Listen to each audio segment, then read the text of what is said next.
Heritage to many is an important and prideful thing. I can't count how many times I've asked people where they're from or what ethnicity they are, and then the list begins.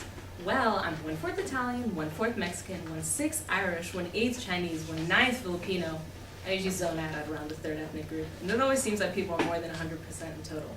But does that really mean that you're Italian, Mexican, Irish, Chinese, and Filipino? Or is that just a list that you keep in the back of your mind and pull out when someone like me asks that question?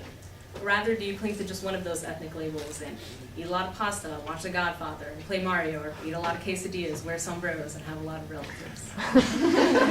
Or rather, it seems to me that most Americans, despite the fact that they have rich ancestry, are just that, American. We eat too much fast food, watch too much TV, and love making money.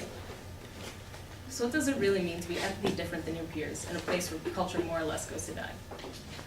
Amazingly, I was born to two parents that didn't have the typical Romanian last name ending of Escu. I know you have no idea about this cliche, but I'm sure if you look up famous Romanians, you'll find that many of them have similar last names. Here's one you might recognize. Ceausescu, a famous Romanian dictator. Now, before I move on, I feel that I owe it to everyone to debunk some common myths about Romania. Dracula was, in fact, a person, but not really a vampire. He was a Romanian prince called Vlad Tepes, or Vlad the Impaler, and if you hadn't already guessed, he impaled his enemies. The myth of him being a vampire began with and was popularized by Bram Stoker. Also, Romania isn't totally filled with gypsies, but there are plenty of them, and I can't debunk the myth about Romania being sneaky thieves because that's a fact. I was born to two parents that grew up under communism, and although the terrors of it weren't written on their faces, it was obvious it was written on their hearts. They were always a bit too serious, held tightly to their money, and it took more to make them laugh or smile. But despite this, I loved my mother, but as I grew older, I saw that my father didn't love her, and after their long and drawn-out divorce, my mother decided that we needed a change and a better life for the both of us. She moved a year or so before me, in 2001, to Canada, and married the man that I now call my dad. A year later, when I was about 7, she came back for me, and together we started our new lives in America. After a few weeks of staying at home with my mom and dad, I attempted the real American world, and this meant my first day of kindergarten. I didn't know how to speak any English, and I cried when my mom left for work, but I made my first American friend that day, even though I didn't even know how to say hi or bye. But I'm not the only foreigner. 1 in 8 U.S. residents is an immigrant or first generation, and 1 in 4 kids in America is second generation or the kid of an immigrant. Despite the statistic, I rarely found full-blooded foreigners like myself, and I found myself living an almost double life. The outside world was American, filled with shiny stickers and backpacks and peanut butter and jelly sandwiches. But at home, it was Romania. My parents were not like my friends' laid-back and funny parents. They always told me to do my homework, to read a book instead of watching TV, and to do my best because anything less wasn't good enough. And I always listened because of all the sacrifices my mom had made for me, and because of all the stories I heard about life under communism. I still remember when my parents told me stories about how they could only afford a chicken a week and how their diet was mostly just cabbage soups.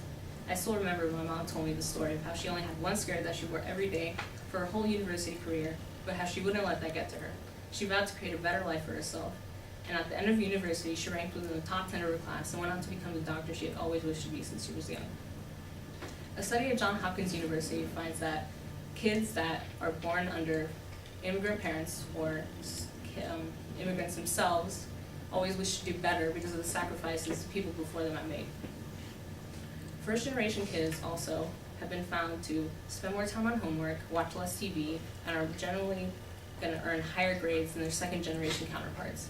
The Center for Immigration Studies has found that first-generation kids are much more likely to succeed in their education than third-generation kids, and I found this to be extremely true. Slowly but surely, I found myself knowing more than the other kids around me. I used bigger words, solved math problems faster, and acted much more maturely, but I still didn't understand what it meant to be ethnically different, and I just thought that my parents were mean to make me try harder, and I wanted to be like all the other kids. As I grew into my present age, I began to appreciate my heritage. It gave me a spice in my life. I knew another language, and I knew about another culture. I developed a strong work ethic. It made me see the world through a different lens, and I was proud of who I am, and it made me stand out from everyone else. But still though, Romania isn't a place that you hear about a lot. You don't turn on the TV and see the latest news from there. Still though, that's not what's important. It's important to recognize your heritage and to be proud of that. So the next time your mom brings you a dish that looks weird and has a weird name, try it. And ask your grandparents how to say a word in their native tongue. Celebrate your heritage and everyone else's.